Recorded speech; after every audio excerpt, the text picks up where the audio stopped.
नमस्कार दोस्तों, मैं कुलदीप पारस सर फिर से स्वागत करता हूं अपने YouTube चैनल पे।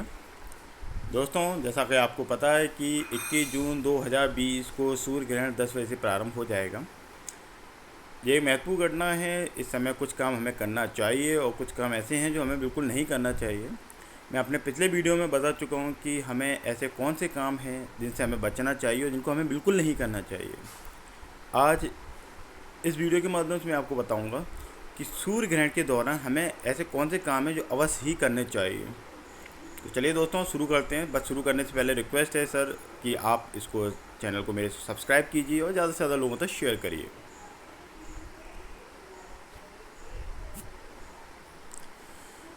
दोस्तों, सूर्य ग्रहण के एक स्टार्टिंग समय होता है, एक मध्य समय होता है और एक ऐसा समय होता है या सूर्य ग्रहण ख़त्म होने की कंडीशन में होता है। तो ग्रहण का जो स्टार्टिंग समय होता है उसको हम उसका स्पर्श काल कहते हैं। स्पर्श काल के समय हमें है ना स्नान कर लेना चाहिए और मध्य के समय आते आते हमें होम करना चाहिए, देव पूजन करना चाहिए, श्राद्ध रखने चाहिए और मंत्रों का मन ही मन में उच्चारण भी करना चाहिए। अंत में हमको सचेल, इसका मतलब है कि आपको वस्त्र सहित स्नान भी करना चाहिए। जो स्त्रियां हैं वो अपने सिर धोए बिना भी स्नान कर सकती हैं। ठीक है। तो दोस्तों, मैंने तीनों समय का बता दिया। कहने का मतलब ये है कि ग्रहण जब स्टार्ट हो तब भी हमें स्नान करना चाहिए और ग्रहण जब समाप्त हो जाए तब भी हमें स्नान करना चाहिए। और उसका जो मध्य का समय होता है उस समय हमें किसी प्रकार का देव पूजन और श्राद्ध, होम वगैरह आदि करना चाहिए। परंतु किसी प्रकार की आपको जैसे हम नॉर्मल तरीके से पूजा करते हैं उस तरीके से नहीं करना चाहिए। मंत्रों का उच्चारण मन ही मन में हमें करना चाहिए। ये तो रहा पहला पॉइंट। दूसरा पॉइंट है कि सूर्य ग्रहण के जब समाप्त हो जाए, जब पूरा हो जाए, तो सूर्य का हमें शुद्ध बिंब देखकर भोजन करना चाहिए। दोस्तों, पिछले वीडियो में मैंने आपको बताया था कि ग्रहण के दौरान आपको ना तो अन्न और जल का ग्रहण नहीं करना चाहिए। जैसे ही ग्रहण पूरा हो जाए उसके बाद उसका शुद्ध बिंब देख के, मतलब उसको सूर्य को देख के उसके बाद हमें भोजन आदि करना चाहिए। अच्छा, ग्रहण काल में हमने जो कुछ वस्तुओं को स्पर्श किया हुआ है उनको हमें ग्रहण के बाद उसकी शुद्धि ज़रूर करना चाहिए।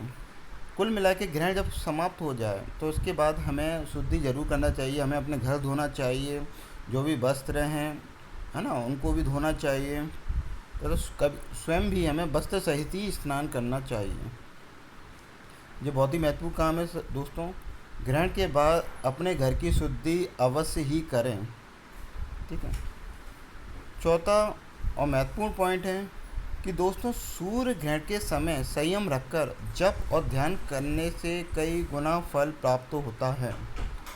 दोस्तों, ये एक बहुत ही इम्पोर्टेंट चीज़ है कि आप जो भी जप करेंगे, जो भी ध्यान करेंगे, उसका फल आपको कई गुना मिलेगा इस ग्रहण के दौरान। ठीक है। तो कोशिश करें, जो भी मंत्र की आप शुद्धि करना चाहते हैं या आप उसको ज़रूर करें और मन ही मन का में उसका उच्चारण करें। दोस्तों, जैसे ही ग्रहण समाप्त हो जाए तो आप गायों को घास खिला सकते हैं, पक्षियों को आप अन्न खिला सकते हैं। तो कोशिश करें कि जो ज़रूरतमंद हो उनको आप वस्त्रों का दान करें। ये बहुत ही ज़्यादा आपको पुण्य प्राप्त देगा।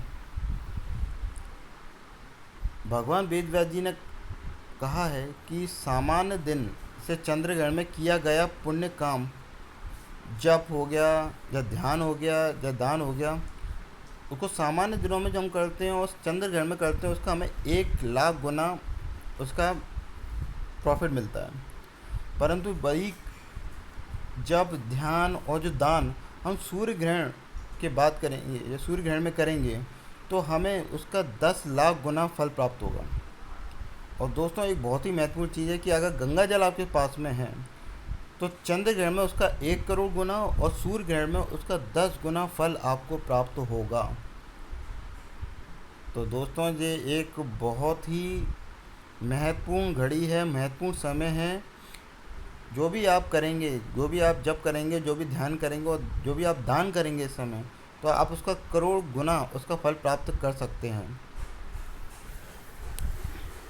दोस्तों, आखिरी पॉइंट मैं आपके साथ शेयर करना चाहता हूँ कि ग्रहण के समय आपके पास कोई गुरु मंत्र होंगे, कुछ ईष्ट मंत्र होंगे, है ना, या भगवान के कुछ जप होंगे, उनको अवश्य करें। क्योंकि अगर हम उनको ना करेंगे तो उनमें थोड़ा मलिनता प्राप्त होती है। ऐसा ब्रह्म वैवर्त पुराण में श्री कृष्ण के जन्म के खंड के 75.24 उसमें ये लिखा हुआ है कि हमें अपने गुरु मंत्र और ईष्ट मंत्र का इस समय ज़रूर जप करना चाहिए।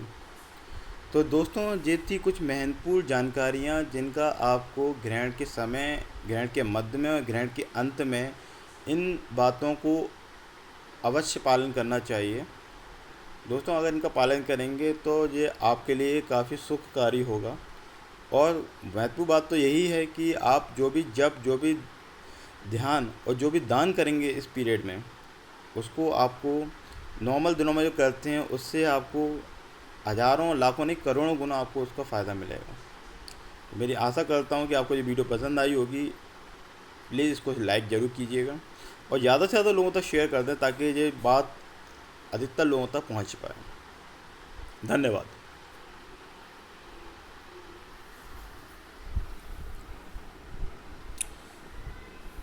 बहुत